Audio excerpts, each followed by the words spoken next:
Okay, Dani. That intro never gets old. What do you think? It never gets old. Even away from the studio. Away from home. We're not home. We're not in our home studio today. Where are we? We're in Las Vegas, Nevada. Lost wages. But what are we here for? And what are we here for? We're at the NPA, National Parking Association Conference. We are at the National Parking Association Conference, which we love coming every year. We absolutely do. And funny enough, we sat next to each other on the plane today. We did. Out from Denver into Vegas. And you made me drink mimosas. Okay. I did not make mimosas. You. So funny. We always have to start this. We always have to start our shows like this because I'm always late. I'm late for everything, right? She's my time late management is not wonderful, which I'm working on it. And John's wife, Michelle, texted me today and she was like, "Hey, what time are you flying out?" And I was like, "Oh, my flight board's at 8:55. I fly out at 9:30. What about you guys?" And she's like, "Same." She's like, "But we've been at the airport for about 2 hours now. Where are you?" And I was I'm not a last minute person. It's like 8 o'clock and I think I was just leaving my house. And so I got to the airport at like 8:30.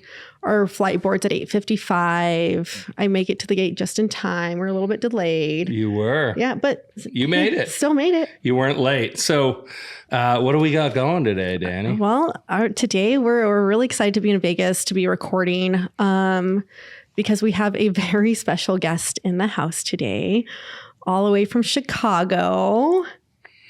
Our very own industry leader, expert, Marc Baumann. Recently off of a major milestone in his career. And we're happy to have Marc. Marc, welcome. Thank you. Welcome to the show, Marc. Thanks for being here. What a ride. Holy.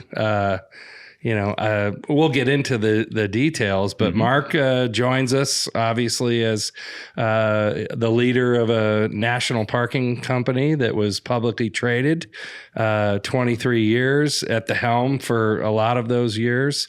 Prior to being at the helm of a major company like that was Warburton's CEO or CFO for 7 years.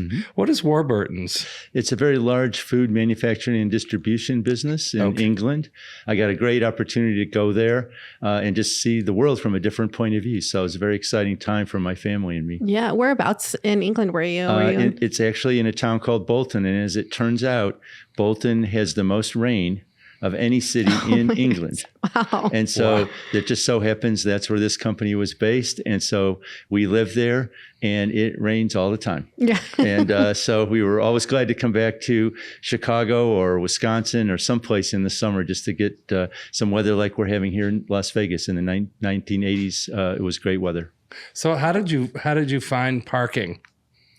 This is one of our signatures on the. Yes, we find out how people found parking, and then we like to hear what people told their family and their friends and people associated with them of how they described parking. Yeah, right? well, people might not realize this given how things ended in our recent great sale to Metropolis. But when I was recruited to what was then called EPCOA Standard Parking back in 2000, the company was in serious trouble. There'd been a failed merger between EPCOA and Standard. Okay. And they decided they needed a new CFO. And so I was able to network through some people, and I found out about the company.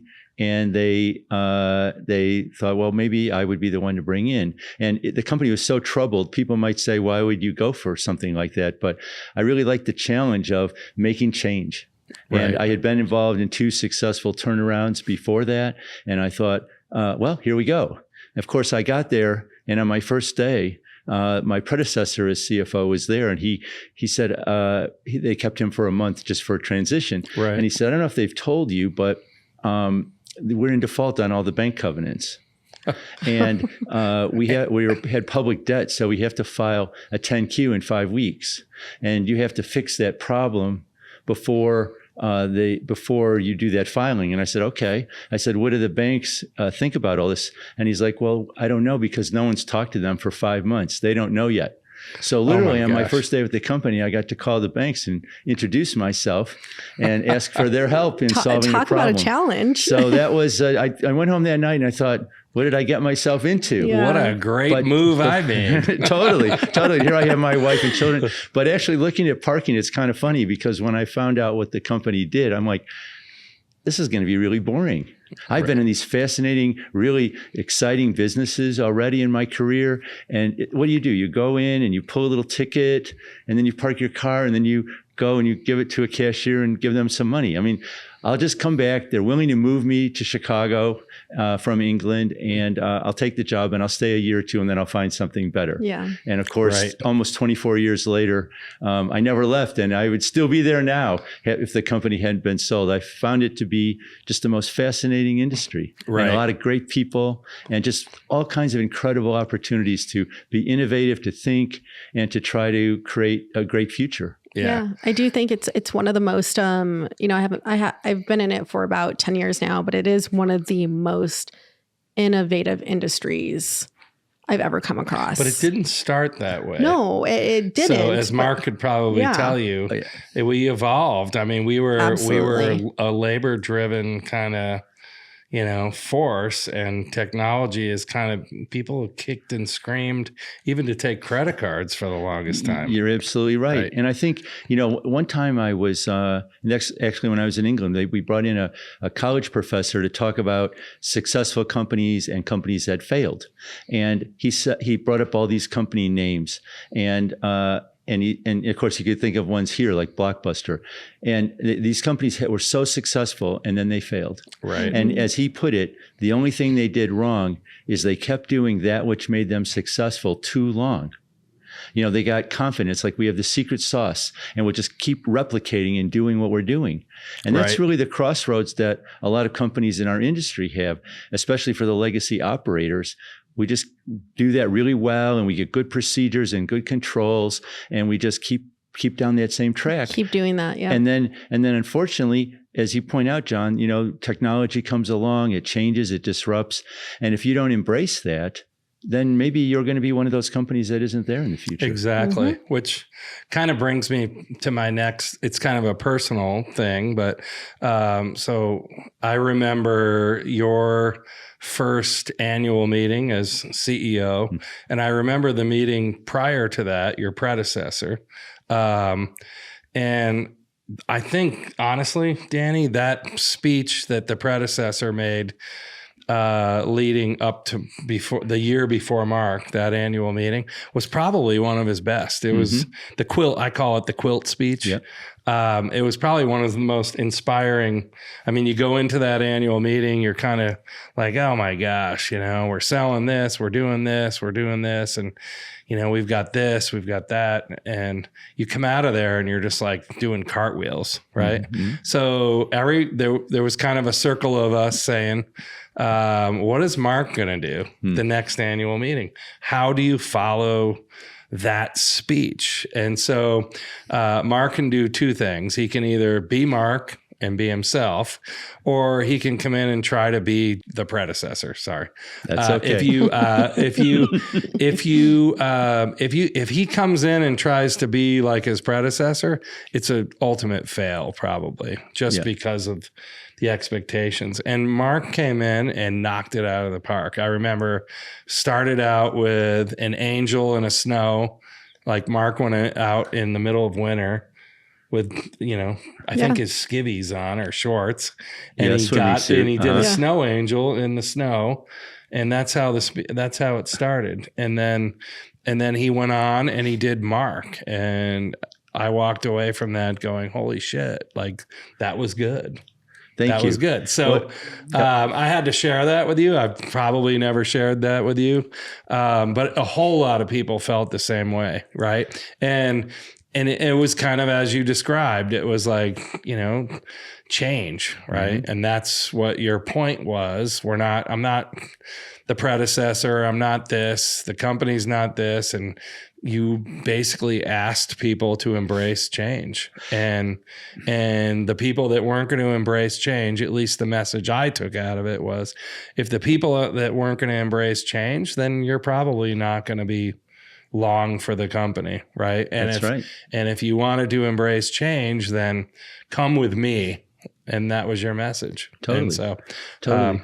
I don't know if I got it right, but No, you did it. You have a great memory, John, and it's kind of nice to walk down memory lane there. Yeah. You know, the thing that really had struck me is that in life, when people feel like they have had success in the company that at that time was successful, and we were the largest in our industry in many ways, and had a lot of success, but not as much success as we really were capable of, and what we really needed to deliver. And I think what people often think is that if I'm not getting the results that I want or the outcomes, and that might be the company's performance, it might be the size of your bonus, it might be where my career is going, they think that the solution to that is more of the same effort.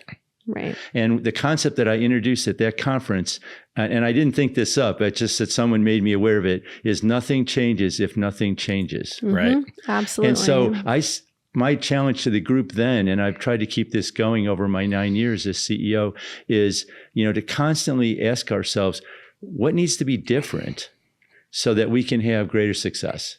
And I think if you remind yourself of that, no matter how successful you are, you're going to go and get a lot further than you thought you would. Yeah, absolutely. We can't keep doing the same thing over and over and over again and expecting the same. We're only going to get the same results. That's right. Exactly. That's right. I think it was a vision, though, beyond what most people could comprehend. Because again, I mean, I was being on the ground at the time, seeing just coming off of that speech from your predecessor, it seemed as though we were hitting all cylinders.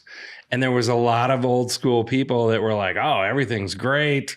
We've got subject matter experts. And then it was like, boom, no, and I mean, at least in what I've conveyed and what my interpretation is, you never said, no, we're moving in a completely different direction and we're failing. It was just kind of like, no, there's going to be change, and embrace change.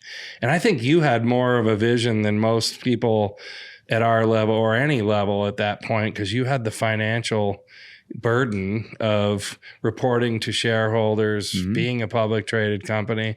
So you knew, it's one thing to perceive, this guy gave a great speech and we're all selling and everything's good. But where the rubber hits the road, any business owner will tell you, is that P&L sheet. You're right. And you had the big picture. And so I think there was a lot of negativity around, well, why are we changing? Right. Yeah. Well, I mean, as you look at it now, today, would the company sell for over $1 billion without that change? No. Probably not. No. Right. And changes that I didn't even contemplate then. And I think that is, it's so, I've learned a lot of lessons, and sometimes people are like, oh, you have another story or you have another lesson. But, in the end, you have to surround yourself with people who are capable of being better than you. Right. And you have to tell them one important thing, and that is, tell me when I'm wrong. Because when you're the CEO, you start to think you're right all the time. You have all the answers. You must have all the answers, given that you're in that job. Right. And you don't. And so as many things as I could imagine could be better at that time that you're talking about, and that was really at the end of 2014 as I was about to become CEO. It was really in 2018 that I realized that we could not be what we were and still be successful in the future. And that led to a big transformation at SP Plus, which was to really create our whole Sphere technology platform, which started right before and accelerated during the pandemic.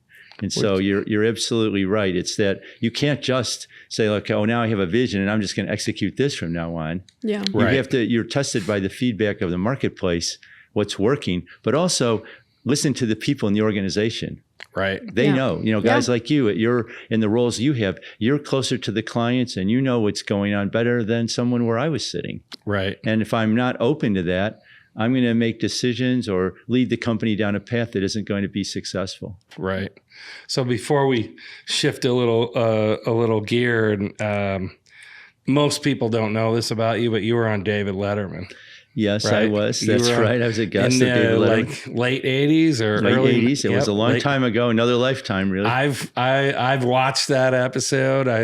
I mean, how cool was that? Yeah. Right. And you went through at the time you represented a company that had a product line. It was kind of like, what's that company you walk through the mall and there's like, it wasn't that company, but they have the cool massagers and like. Well, there was Brookstone and there was Sharper Image. Mm-hmm. These Sharper were some Image. of the ones that were more better known, but Hammaker Schlemmer was the kind of original company. I think they've been around forever. They're still around. But they had a catalog before the Civil War. That's right. In fact, they used to say the oldest store since before the Civil War was one of their slogans. They're still around today, of course. So Dave used to do these episodes where he'd bring people on and they'd go through their product or, whatever it was. Some people were dog trainers and they'd show their little different thing. And there's Mark, Totally. Our parking industry very own Marc Baumann and David Letterman. What was that, the experience like? I know we chatted a little bit before we were on air about it today, but what, like,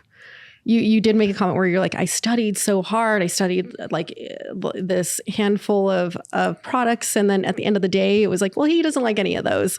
So we're going to pivot. Which is, I love this. Goes all the time. But I love this like segue because like in parking, you have to pivot incredibly well in order to be successful, right? So at that point when you're sitting there and they're like, he doesn't like any of these, and so he's just gonna pick out some random stuff, what were your initial like thoughts and feelings around that? What I was first thinking, like, why did I agree to do this? It seemed like a good idea at the time because it was back in March when I said I would do Letterman, it. And that was when the height of when it was totally exploding. And in your life, do you ever, when you look back, you don't want to go, there was that fork in the road and I wish I'd taken the other fork. Right. I mean, if you never know when you're at one of those forks, what's the best path? Yeah. But I'm always a fan of saying what looks like it's going to be really interesting and fun and where you can learn new things. Yeah. And maybe those will be the easy path and maybe they'll be the hard path. But it was a little nerve-wracking. And I have to admit, when that taping was over, because they taped the show, I actually then went to the airport and flew back to Chicago. I was able to watch it that night on TV. Oh, wow. And so it was the first time, of course, I saw it, but I was just so relieved that I didn't come off looking like an idiot. And I used to tell people about it, but of course it's like, well, do you have a videotape of it? Which I do. I don't even know if there's players for those things anymore, but of course now it's on YouTube. So a lot of people have seen it. Right. Yeah. Most people don't know that. So what when you first got into parking and like you have a friend crowd, you got people that your family hangs out with, how did you explain what you do? Like, well, how did you explain first and foremost the career switch, right? Because people are like, okay, so you're leaving, you're leaving your current profession to go into parking. And then how did you thereafter explain it when you were... Well, you'd like to make it sound like your whole career is some grand plan. Yeah. And instead, it's more like I'm at a place and I need to do something. And my family and I have been living in England for 8 years. Okay. And my wife and I decided, it's time to come back to Chicago. And, our parents are getting older, that sort of thing. Our children are growing up. And so it was like, what job can I get? As opposed to picking this industry. And at the time, what it was called EPCO Standard Parking, the company was struggling a bit. And so they were desperate to find a new CFO. So I got very lucky that I got to the right people at the right time. They were struggling to put out client statements. They were struggling in every way. And, a lot of times I've done a lot of M&A in my career and it sounds great. People fall in love with the deal and they have this fantasy about what it's going to be like. It's kind of like a relationship with another person. And then after a while, the real reality sets in and you find out, oh, it was wonderful, or maybe not so much, and so that's kind of what happened there. But I like those kind of challenges, and I led 2 other turnarounds in other industries before. So the idea of getting into a company, and it comes back to that change, because when you go to a successful company, they tell you like, well, we don't do it that way. If you have ideas, well, learn the business first. But when the company is in trouble, it's like, do you have any ideas at all? And I didn't know anything about parking, but I actually do drive a car, and occasionally I have to put it in a parking lot. Right. And I thought, this is a very simple business. It's not going to be that exciting, but they're moving me back to Chicago. I'll take the job, and and how wrong I was, because it turned out to be just the most wonderful experience of my life, being at SP Plus and with all of the people, the great people there, and so many people in our industry. It's rare when I meet someone that hasn't actually worked at that company sometime in their career. Exactly. Leaders of other, businesses in parking, often started their careers long before me.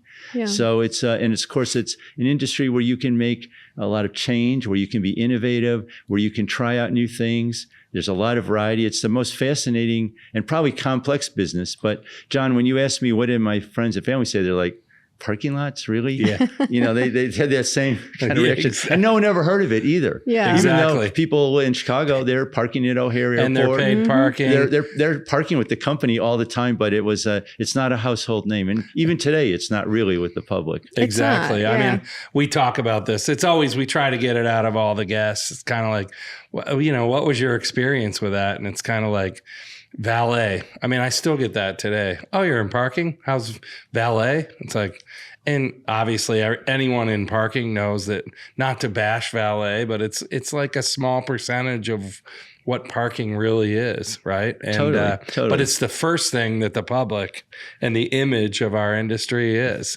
valet. It's like, Yeah. okay. Totally. Are you in valet? Or are you in valet, or are you the one who gave me a parking ticket? And I'm like, well, if you illegally parked, you probably deserved that parking ticket first and foremost. I didn't give you the ticket, but that is a big part of what we do. We enforce because we help municipalities. We help enforce the rules and the regulations. I do have a question for you, Mark. So earlier you mentioned you're like, okay, like this job is going to bring me back to Chicago. Great, let's go. And you were like, I can do this for a few years, and then here you are, so many years after. At what point, when you were with SP Plus, were you like, I'm going to make a long-term career out of this? Like, was there a point in time in your career where you're like, I love this industry so much that I want to make a long-term career out of this? Yeah. No, I don't know. Dani, that's a challenging question. I think the thing is, because the company was struggling, the first several years were solving one big problem after another. Right. And so we had, as I indicated, the company was struggling when I got there. We were literally only weeks from running out of money. We had to refinance a lot of debt. We had to make a lot of cost cutting. We had to reorganize a lot of things.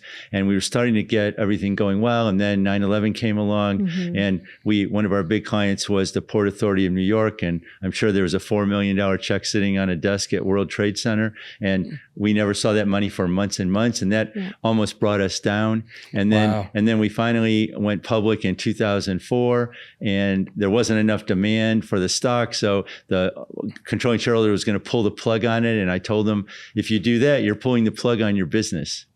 And so then we get finally all is well. And then we have the financial crisis in 2008. And then the banks are telling us, you better refinance your debt right now, or else you're never going to be able to. And then we got out of that. And of course, we got almost right into the merger with Central Parking in 2012. So it's like I never had time to really consider it. But I will say this. When we were doing the Central deal, my predecessor asked me, and he was only a year older, and he's like, what are your plans? And I said, well, when you retire, I'm going to have your job. Yeah. And he's like, okay, I'm kind of getting tired, and maybe I'll retire in a couple of years. Well, a couple of years became a couple more years. And then finally that chance came, and I thought, now I can maybe make an impact myself. And I spent all the years up to that thinking about, if I were running the show here, what would I do? Yeah. And that was a really wonderful opportunity. So it's probably about that time. And of course, I was getting older, and I'm thinking like, well, how long a run will I get? And the longer it went on, the more changes we made. We had a lot of success. 2023 was a record year for the company in its history. Right before you guys sold, right? Which is interesting, because there's two different perspectives there of leading from a financial standpoint, which was your background, and your predecessor, which was a sales background. And there's two different perspectives there. So it's interesting to see how it played out. It's very interesting. Well, and you Which did say means that you loved a challenge. So you loved a challenge. You came into the company, you took the job because you loved a challenge. You walked into a challenge right away, and it sounds like there are multiple years after it was challenge after challenge, and you just kept going with it. It's fun, and you had a chance to, obviously, to make an impact. I've had a lot of jobs where I mostly have been in senior jobs, and so you have a lot more ability to make change, get your own way. Right. And so, I skipped over the COVID pandemic, but, we had a record year in 2019, and the first 2 months of 20 were ahead of 19, and then the bottom fell out. And that was challenging. And I gathered a team, and I said, look, we're going to have to make radical change quickly. And we ended up having to terminate 13,000 people in 4 weeks. And people were shocked at you're so calm. You it doesn't seem to faze you. And I go, we don't have any alternative. Our industry literally collapsed. And I was a small business. So, we had to lay off 90 people in a short amount of time. You had 24,000 employees. Exactly. But I think, again, it's back to that take action. The people, I think if you are impatient and you push to make things better, you're always going to be better off than just sitting back and waiting. And so we acted quickly, and we ended up, it was a bad year, obviously, on a lot of levels for the world and for our country. But, we got through it. And I think the thing that we did is I said during that pandemic, we may be cutting back on a lot of things, but one thing we're not going to do is cut back on our investment in technology. We are going to accelerate our future through the pandemic. That's what we did too. Our labor was our biggest line item, and how do we reduce that? And that was through automation and that vision technology. So so right after, so I was in operations. I was with an operations company during the pandemic and before, but after, is that when a lot of the technology was released right at coming out of the pandemic? Because like you said, you didn't slow down.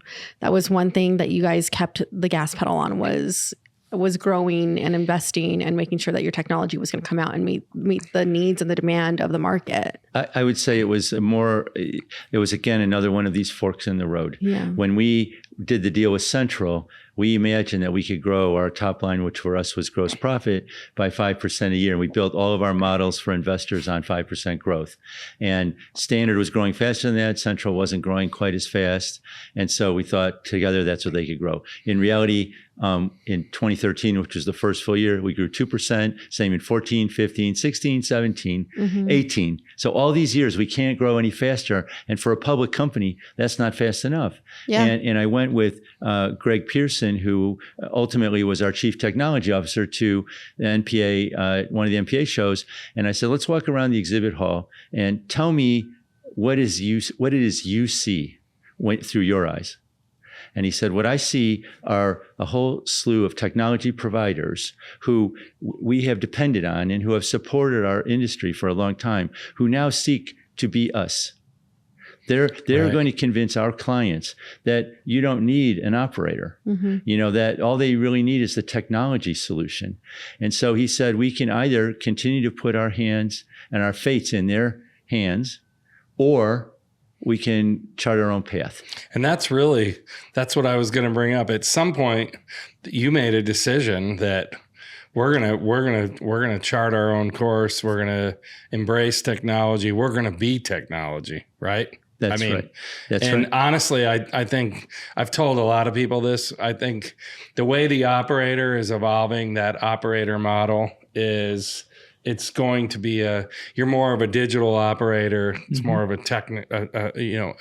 technology operator. I think right now, the only thing that sets technology apart from an operator is like taking payments, managing monthly parking. I think there's technology companies that don't cross that path because it's kind of like, we're going to provide the software, but you take the payments. But it's not far off in the future where the technology and an operator just become the same thing. I think you're absolutely right. Well, I used to get this from technology companies would come to me and say, here's what we want to do. Would you work with us? And we're not a threat to you because we're not an operator. Mm-hmm. And I said, well, what do you mean by that? He goes, well, we don't want to do what you do. I said, well, here's what I do. I use technology to facilitate a transaction with a person. And I might have some staff there, I might not.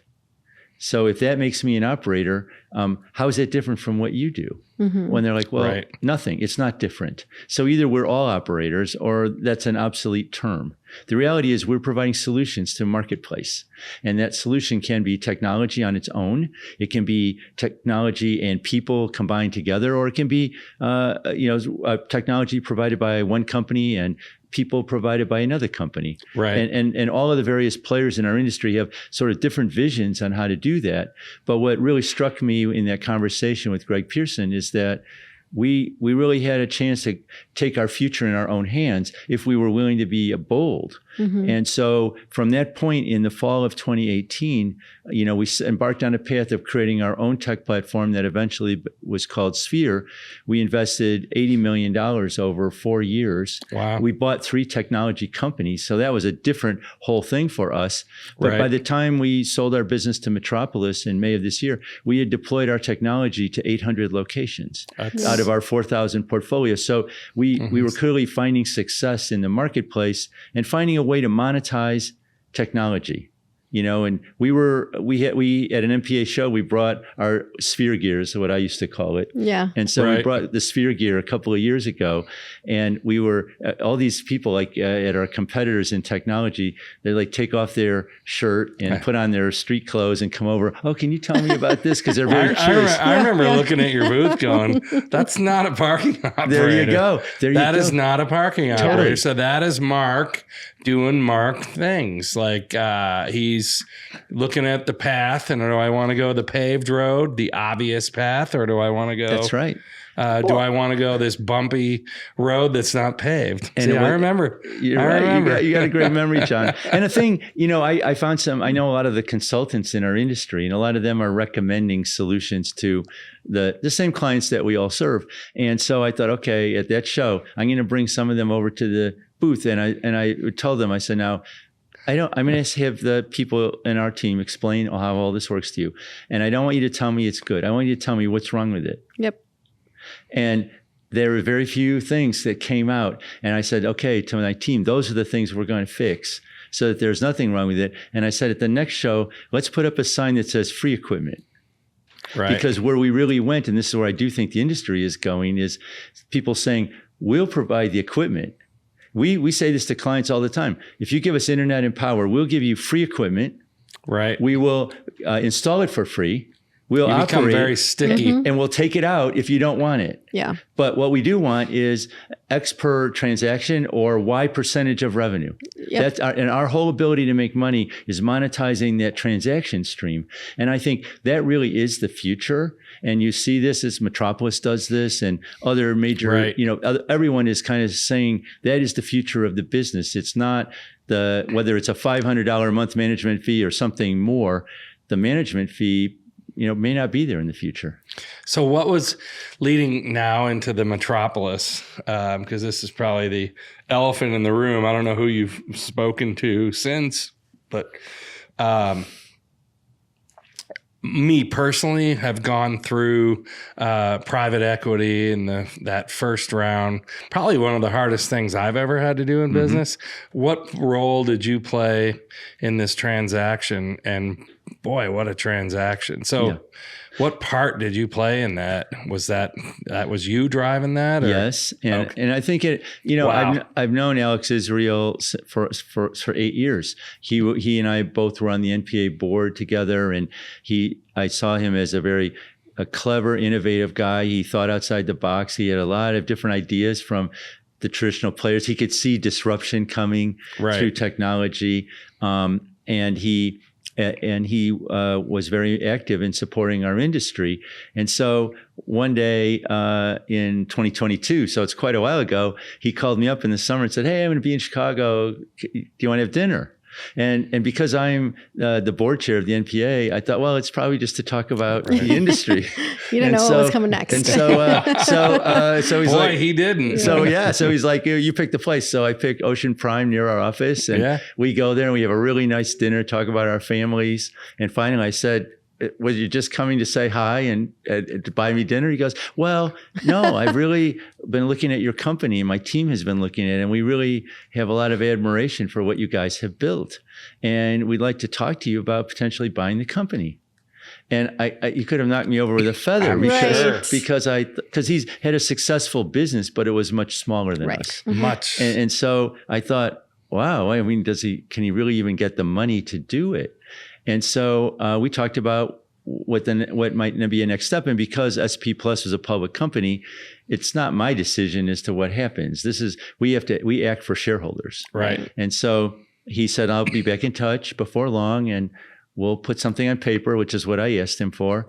And our board of directors got involved and we had bankers and we started looking at, well, what do we think the company is worth? And what price would someone have to pay for us to do a deal? And we had a lot of negotiating over many months. And then finally, which I did myself along with our chief legal officer, Ritu Vig, who's now president of the aviation division of SP Plus. Right. But she has done a lot of M&A deals in her career. And the two of us really negotiated that deal and ultimately got to a point where while I had not necessarily been thinking we would be selling the business, but when someone comes along and is willing to pay 52% premium on where your shares are trading and more than 30% above where you've ever traded, the board of directors of a public company is going to take that deal. Of course. Oh, yeah. And so we did it and we announced the deal in October. And then, I think Alex and his team thought the antitrust process would be fairly easy. We went through it with Central. It took 7 months there. And so I thought, the government will follow the same process. That's what they do. That they did on our last deal. And so it did take about a week longer than the Central deal, but ultimately they realized that with some divestitures, this deal was not going to cause a competitive problem in the marketplace. So congratulations. Thank you. That's huge. I mean, you kind of, that was like the 20,000 foot pitch, but what a process that you went through. I mean, a lot of hard work. Yep. You mentioned, your legal counsel's name. I mean, most people, it's nothing to be taken for granted. It's a lot of emotion, a lot of ups and downs, I'm sure. I mean, I don't know your particular situation, but anytime you're dealing and wheeling and dealing like that, especially at 1.6 billion. Well, they paid 1.1 for the equity and then they had to take on all the debt. But when we went public and if the deal had taken one more week to close, it would have been exactly 20 years since we went public because we went public in May of 2004. Wow. And we sold half the company for an equity value that for the total equity of the company that was sold in 2004 for the whole company was $100 million. And 20 years later, that equity sold for $1.1 billion. So, we clearly built something that we're all very, very proud of. And I think for the management team, it was a little bittersweet because we loved working together. I recruited all these people. Right. Yeah. I developed mostly the next generation of all of my direct reports were all many years younger than me. They're for the most part, late 40s. Right. And so they were a great team that I really enjoyed working with every day. To me, it wasn't like work. And so, but that's, part of life and how business is. And I think they'll go on, continue. Many of them are and will be with Metropolis, I hope, for a long time and playing key roles there. I think Alex and his team recognized that we had a lot of talent. That's partly what they were acquiring too. So how do you see, like obviously Metropolis is a technology company. SP has a lot of still operating piece like airport division. How do you see like the airport division and some of the traditional locations fitting in with the Metropolis model? I think at the end of the day, their vision is around eliminating friction. Mm-hmm. Right. And the best way to describe what their technology does from my layman's kind of point of view is it's like Easy Pass. You're just going to drive in and you're going to drive out. And there is really no conscious transaction. They're using cameras and AI to do that sort of thing. And while we had some similar capabilities, they were more advanced, with their use of cameras and technology than we were with SP Plus. And so if you think about that, that concept can apply to any vertical in our industry. You have a lot of airports that have legacy parking equipment from all the big companies that we're all used to, Right. and those still tend to be drive up and you pull a ticket, and then a gate goes up and you go park, and then you leave. And like at O'Hare where I park, there's a big row of cashiers that you have to line up to pay when you leave, and that's completely unnecessary. Yeah. So I think couldn't agree more. Obviously, I think there's still a faction of our industry that associates, for some reason, gates with security. Totally. And it creates a false sense of security. There's no security with gates. No. Whether it's a roll-up door or a parking gate. It may slow people down in the long run, but obviously that can be, those challenges can be rectified with different sound devices and different things. And it's like the current Metropolis technology it's a little bit of a mix, right? Because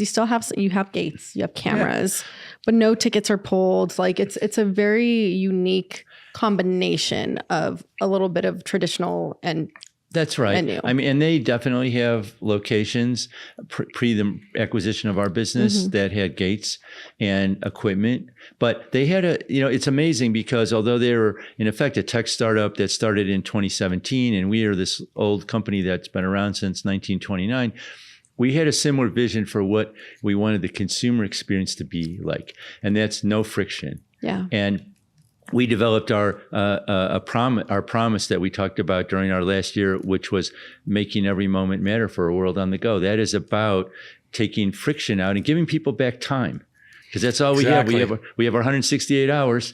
How is that time going to be spent? Is it going to be wasted in a transaction or not? And so they and we had a very similar vision. I'd say their vision was maybe simpler in the sense that they really believe strongly that you can make a camera, AI technology, computer vision concept work in every situation. And ultimately, if you do have gates or equipment, maybe that's a transitional kind of thing while people get used to this new way.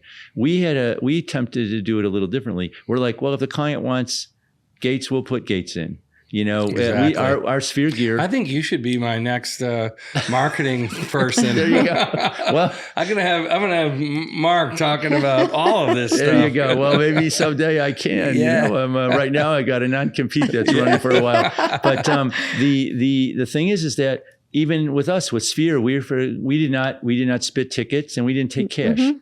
But there are situations where we couldn't convince clients to not have tickets or not accept cash. And so our answer to that was bring in someone else's gear to do that part. Yeah. And I think that's the ultimate challenge. It's just like the public when ATM machines came along. I remember back when there were no ATM machines, and when they came out, people were like, "Oh, I don't want to work with the machine. I want to go to that teller." Yeah. Right? And so human beings need time to adapt to new ways. Now that we're all used to having smartphones and how scanning QR codes, then I think that will enable a future where you don't really need anything other than cameras and the computer technology that goes behind it. Our transaction, a lot smaller, but was kind of the same. It was a technology company that saw basically an operating company that was focused on enforcement to deploy their technology. Yep. And so I think we've done 500 or 600 locations. They've got their technology at work. So it was kind of similar on a smaller scale. So where does the transaction rate from a challenge in your career, like the most challenging? Is it up there? Does it even compare? Or was it easy? Like, what was the most challenging thing in your career? Is this up there in your challenges? Or it's definitely up there, but of course, in some ways, I wouldn't say it was the hardest thing because I don't have the job of integrating two companies and driving growth now. So I'm off the hook on that. And so in that sense, I needed to work collaboratively with Alex and his team to try to get the deal done. And to ensure that our company continued to perform up till the last minute. And so that in some ways is easier than now. The job he has is more challenging. It's the job we faced when we bought Central. You've made commitments to get financing, and you have backers. Right, so you're there. And you're they're left expecting behind. you gave us a model that shows growth of this level. Remember what I said about that? Yeah. And so now you've got to deliver that. And that is way harder than you think. I'm in that position. Totally. It's kind of like it's easy to go, there was one guy when we were buying Central, one of the private equity firms that was backing them, and there's a lot of these people. Not everyone in private equity is like this, but there are many who have never run a business. And so they tend to think that's the easy part. The idea is everything. So the idea is the most important thing. And the next most important thing is, can you get someone to finance the idea? And then execution is like really easy. That's maybe 10%. Well, in reality, that's the whole thing. Yep. There's a lot of ideas that can't be executed. And there's a lot of financial outcomes. And we've seen that in our industry with some acquisitions. Totally. That idea is not executable. There's a very large company right now that's out there on the market, right? Yeah. And I guess, they've learned some lessons about what is possible. But, people are trying to be innovative and do things, and it doesn't always pan out. But I think from my point of view, having the job of trying to do better than the management team that was there before, which is really what you're saying you can do when you buy a company, that is the hardest thing. But, on a personal note, if you're the CEO of a company, it's like, how do you know when it's time to leave? And how do you know when you've accomplished all you can really have accomplished? And how do you know when you really have a successor ready who's capable to take over for you?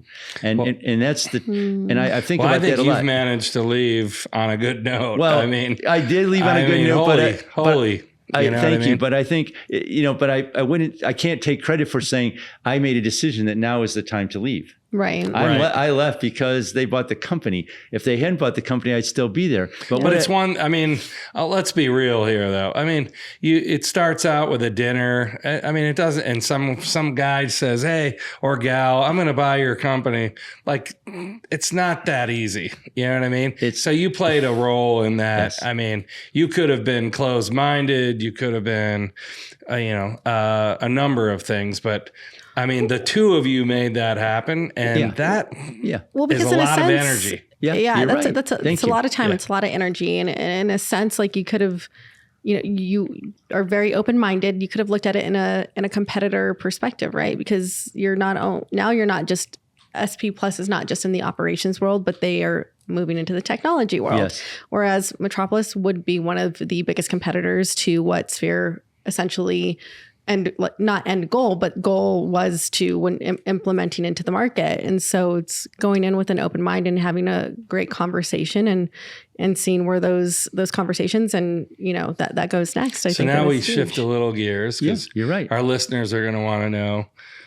First of all, what do you see in the next 5 years? Mm-hmm. And then, I think 5 years is a little far out, John. We're moving real fast here. No, you are. We're moving. Honestly, our industry never moved this fast. I know. I'm saying, and I think that you mentioned this as well, Mark, is our industry is moving incredibly fast. It hasn't always, but it is now. Yes. And so let's say 1 to 2 years. And then where do you think we're going? Moreover, next? you asked, I'll let you ask it. What's going on with? Yeah, well, let's start with that. Where do you see this industry? Well, I think it's interesting because, and there have been some articles now published about the Metropolis acquisition of SP Plus, and I think now that other financial parties are seeing okay, Eldridge is a highly respected, really successful firm, and they paid a 12 times multiple to buy this company in the parking industry that doesn't really own any assets. It's a service business. Right. So they must see something. They see the ability to take a successful business that is fundamentally an operator. We had a lot of technology, but we were still in the early stages of transforming ourselves. And with the right, not just the initial investment, but the additional investments over time, they could see the ability to transform the company that they were acquiring. And I think now it's got other people saying, and I had a lot of phone calls from people when we announced the deal, congratulating me, your from some of in the industry, and they're like, Now I know what my company's worth, and of course, we just talked about that very large company that is now in the marketplace. And so I think there's going to be a flurry of M&A activity over the next few years. That's good news. And there's a huge still a very fragmented industry. There's a lot of family legacy operating businesses. There's a lot of technology players. And so like most industries, I think there will be consolidation. But I think, as we touched on earlier, that distinction between an operator and a tech company is going to go away completely. We're talking about solutions providers. I mean, some could even say your company is an operator. I mean, it's right. You sort of, PRSS is really when Mike Joe came out and talked to us about what you guys are now doing. I'm like, wait, that's kind of like what we do. And it made us wonder, like, well, do we want to work with them, or are they a competitor to ours? So I think you have people providing solutions into the marketplace with people and technology, and that is the future. And the companies that are able to embrace that, I think, are going to be successful, but there will be fewer and fewer of them in the years ahead. So we are in a transformation process. We're engaged in a marketing firm. Like the PRS name, we've outgrown PRS. Not to, because I typically don't plug my business on this podcast. It's kind of a separate, but we're in the middle of a transformation and kind of a reinvention, just because of the technology. We don't want to be known as like the parking ticket company or the violation company, because the power in that technology and that vision technology and collecting that data is pretty powerful. Yeah. Right. And so we're now working with Valvoline on benchmarking their drive-throughs and their oil change. I'm now on ski mountains, which I didn't know. Most ski mountains have an occupancy from the Forest Service. They have an occupancy requirement that they can't exceed. So right now they're using cell phone technology, right? So my cameras are going to be on the mountain. We count people. Yeah. So we count objects. Yep. License plate. That's why our tagline now is beyond LPR, because we're not an LPR company. LPR and that technology is specific to, and it's very, I'm not a complete techie, but I listen to these guys. I hear the mic disagree. throws. You're pretty techie, John. But identifying objects and license plate technology are completely different things. Well, I mean, you have to evolve, right? You have to evolve, or else someone else is going to do it, and then you won't be successful. So being at the NASCAR world, right, and being able to tell NASCAR that this particular track we tracked, there was all this parking lot data, but here's the T-shirts that we collected. So the number 18 is, this track is really high versus this track, right? So now all of a sudden it becomes a marketing opportunity to say, look at Kyle Busch or whoever that person is. You don't want to market this track because most of your followers are over here. And here's what that dollar looks like. Yep. You know what I mean? So now you start leveraging things. And so we observe things in places, and that's what we're really evolving. And I love the parking industry, but as I get out of the parking industry and I start going to some of these other trade shows like PRS, nobody knows who PRS is. And that's why I think it's a great opportunity for us. We've outgrown that logo, and it really, so you'll see probably in January, late December, we'll be a completely different company. Makes sense. And which is exciting. That's how SP Plus came along, because we were starting to bid on things that like shuttle bus operations, because we took 60 million people on bus rides last year. So it's like a big transportation business. Right. And they're like, well, why is Standard Parking bidding on that? So you're a parking company. Yeah, we're a parking company. So we're like, no, we're SP Plus. We're more than just parking. Yeah. Right. But when you that's one of the things too, is like when you have parking in the name, people are like, but you just do parking. You're like, no, I understand where you're coming from, but that's not all we do. We're like the parking. That's right. Yeah. And it's the perceptions you have thoughts about what you're capable of, but other people have fallen that trap of limiting beliefs. A parking company can't do this, or like a person can't do that. Right. But I think just like what you're talking about with cameras, that's clearly the vision, as I understand it from Alex. It's way more than LPR. We were kind of doing LPR with Sphere. Right. This is about actually using artificial intelligence to, really facilitate the use of everything that cameras can do. And I think that's really where they're going. And he has definitely talked in some of his conversations with people about other types of transactions, not just parking transactions. Yeah. So Right. I think their ideas are, once they continue to refine this technology, could have applications outside parking as well. Yeah, well, it's so I work in a space where we're not just only focused on the outside, but heavily focused on the inside as well of venue specific, right? Yep. And so it's how can we interconnect everything, not just how can we park a car, but how can we connect and make that guest experience even better, starting from the parking lot to the inside of the venue, whether that is. So what's next for buying a merchandise outside or inside, or how, whatever that entire flow looks like. I'm so stealing That your makes question. sense. Sorry, no, it's No, okay. Go ahead. No, What's you're next, almost there. Mark, for Marc Baumann? Well, it's interesting because I had planned to do this for a few more years, and the time frame changed on me. And I will say that a couple of days after the deal closed, I woke up one day and I said, "Why do I feel so relieved?" and at first I'm like, okay, Because you've been working your ass off right? for Yeah, I a got the long deal. time. I'm working a lot. I got the deal closed, which is great. It's always hard when you're the CEO. How are you going to exit? So that part was clear. Mm-hmm. I left the company on the day the deal closed.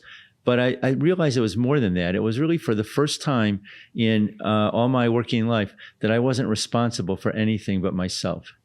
And that was such a great feeling. It's like you're walking around with a 50-pound backpack. You get so used to it, you don't even think you're carrying it. But once you put it down, it's such a relief. And so here at NPA, and of course, I'm handing over now to Rob Zaritsky of Parkway as chair of the NPA board. And I'm watching people talk about some of the problems they're grappling with. And I'm thinking, I'm so glad that's not my problem. Yeah. Maybe I can be helpful. Hopefully you stay in the industry. I think the industry needs visionaries like yourself. Absolutely.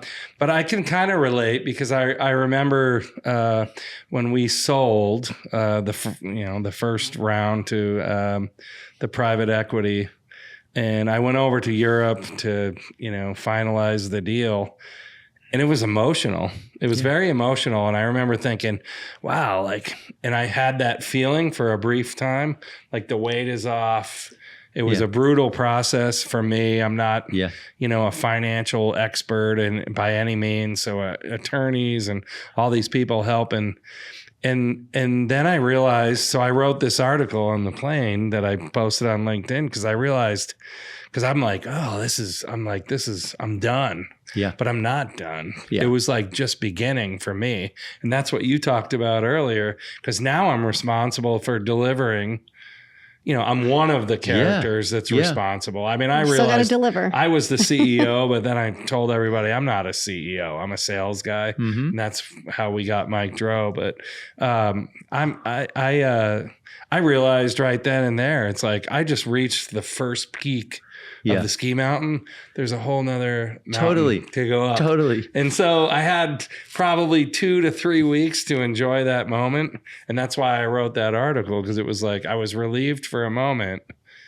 And maybe someday I'll get to that moment, but I don't think so. I think and maybe you'll be able to come back on and share, because there's that moment of relief, but now it's what are you going to do? I mean, you're still a young guy. Thank you. Are you going to stay home and do nothing? I don't think so. No, I appreciate you saying that I'm a young guy, because I'm really 69. So I'm not that young, although in my head, I'm in my 40s. Right. So I really plan to go on a long time from now, but I have managed my life over many years to do everything in my life that I wanted to do outside of work while I was working. Yeah. So it's not like now that I have retired from SP Plus that I now can do all these things I always wanted to do. I'm already doing them. Yeah. And so I do have time, and I would love to help other companies realize their ambitions. Right. I am a senior advisor to Metropolis, so I'm trying to be helpful to them.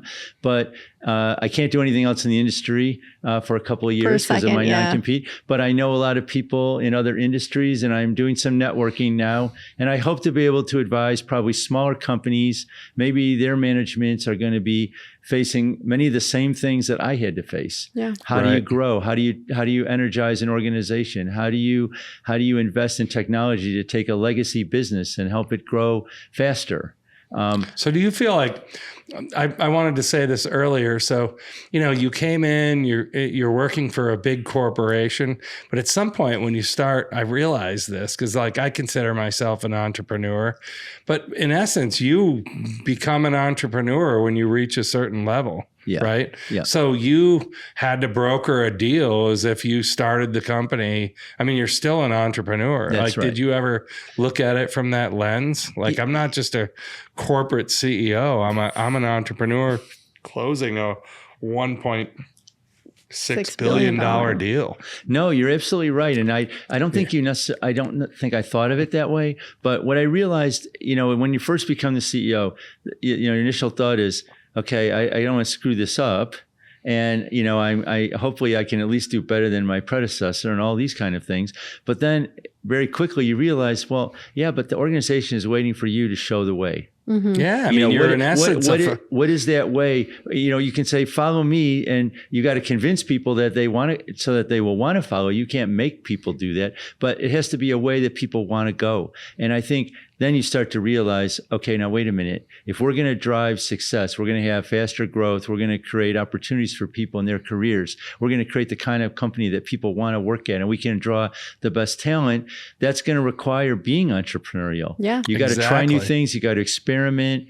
As I relayed when Pearson and I had that conversation, I said to him, if I was to get you the resources to try to develop the initial our own technology, whatever that looks like. And the vision was simpler than where we ended up. I'm like, how much money do you need? And he's like, I have to get back to you on that. And he did. And I got him the money. And I said, but, and I told our board of directors, we're going to invest X million to try to create this. It's something we've never done before. We don't have any expertise in it, but we really believe this is the future. And they backed us. And I said, look, it may not work, and then we'll have to write it off. But I feel like we have the ability now to create a future that's different. Here's what the future will look like if we don't do this. And that's not terribly exciting. We can try to do this new thing, and we'll have to learn and iterate. But ultimately, if it's successful, we can create a much better future for the business. Yeah, I mean, in essence, you just did it from a different angle. So you have a founder who basically could bring in private equity like myself, and then you become, a founder, but there's a board, you're still an entrepreneur, but it's like reverse. You're becoming more corporate. So I've had to get back to, receipts and expense reports and all these things that I kick and scream over. But you did it from the other angle. You're still I'm still an entrepreneur. You're still an entrepreneur. You still had to bring, you just came at it from you might not be a founder, but at the end of the day, it's the same. You're right. I've thought about it coming into this interview, like long and hard. I'm like, you come from a corporate background, but in essence, you're an entrepreneur. Yeah. You had to be. And I think, the advantage I really had was that the board of directors of this public company that decided I would be the CEO, over the years, they all went away. They retired, or when we bought the private equity guys that we bought Central from sold out their stakes along the way. And so ultimately the board of directors that we had at the time Alex approached me are all people that I recruited. And I had a huge amount of impact on who those people were. Mm-hmm. And I was looking, it's what I told you earlier, how do I get people that can help me be better? And so I had 2 public company CEOs that I brought onto the board right at the beginning of my tenure, because I'm like, I've not done this. I can learn from them. And I brought in other people who had started businesses, built businesses, been entrepreneurs, created value for shareholders, sold companies. So my board is a very skilled group, and all of them had jobs involving companies that use technology to drive growth. And so they were super supportive of everything that we were trying to do. And they recognized that if you take chances and you place bets on ideas that seem to have a need in the marketplace, you're going to find success. Right. The first version might not be great. You might have to iterate a few times, but you're going to get there and you're going to get success in the marketplace. Yeah. Well, I can say, congratulations. It's quite a transaction. I don't think our industry's ever seen a transaction like that. And like you said before, it's like it's a huge transaction, but now it's raising interest outside of the parking sector which is good for people like me, to investors, everywhere. And so it's definitely made some waves. And we always say parking, we're a little bit off of the beaten path, but I think that this, you've had a huge hand in putting us on the map. Yeah, well, I thank you. It's been a lot of fun, and I do plan to stay in the industry. And I told a lot of people, I can't. I've got some constraints, but I'm happy to facilitate people meeting people, and if I can give people so 24 months. There you go, 24 months. That's May of it? 26. I figured it would be longer than that. May of 26. I've got to get there. And look, no, I'm not so eager to. I want Alex to be successful. I spent 25 years almost at SP Plus building that company, and I care a lot about the people there and the team and the client base. So I want nothing more than for Alex to realize his vision and to create an even better business than what we created. So that I'm not sitting around going, oh, when the time's up, now I can find a way to take him down. And I didn't. No, it's all right. But I mean, I do love the industry, and it's, people, like Al Lazowski, who on a day-to-day basis in our businesses, we're kicking each other to the curb wherever we can. But at the level of the senior people, I have found these people to be just genuinely nice people who care, who want to help each other out. We call each other up and go, hey, I've got this kind of problem. How did you solve it? Yeah. And it's that kind of industry. That's what I think has made me fall in love with it so much over the years. And I want to continue to be a part of it as long as I can. I don't think that there's any other industry like this. And I always say one of my favorite things is the people in this industry. We've had the pleasure of getting to know people. It's been absolutely at all levels. It is absolutely incredible. It really is. I definitely agree with you there. Well, we thank you for taking the time, especially here in Vegas. I'm sure you have a busy schedule, but it's been a pleasure to have you. Thank you so much. I appreciate the time, and great to meet you both today. Yeah, such a pleasure. Thank you so much for joining us today.